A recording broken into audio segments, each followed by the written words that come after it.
Agad na nakumpiska ang smuggled cigarette products at isang Indian national ang naaresto sa isinagawang anti-illicit cigarette interdiction operation sa Busao Mountain Province noong ika-12 ng Mayo taong kasalukuyan. Ayon sa ulat, ang suspect na kinilala bilang isang 33 taong gulang na lalaking negosyante ay naaresto dahil sa di umano'y paglabag sa Republic Act No. 10643 o ang Graphic Health Warning Law at Republic Act No. 10963 na kilala rin bilang Tax Reform for Acceleration and Inclusion Law. Nakumpiska sa operasyon ng 82 reams ng Modern Red, 15 reams ng Modern Lights at 10 pakete ng Modern Red na sigarilyo na may kabuuang halaga ng BIR assessed tax liability na umabot sa 850,124.49 pesos.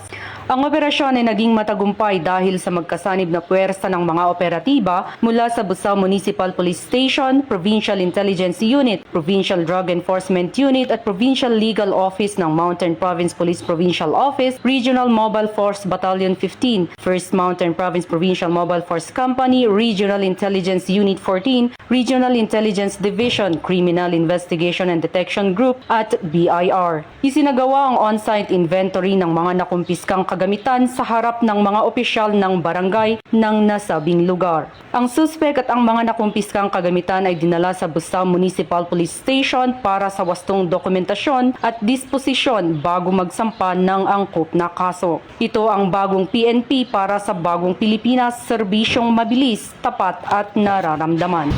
Mula dito sa rehiyon ng Cordillera, ako ang inyong PNN correspondent, Patrolwoman Lizelle Digman, alagad ng batas, tagataguyod ng Balitang Pulis.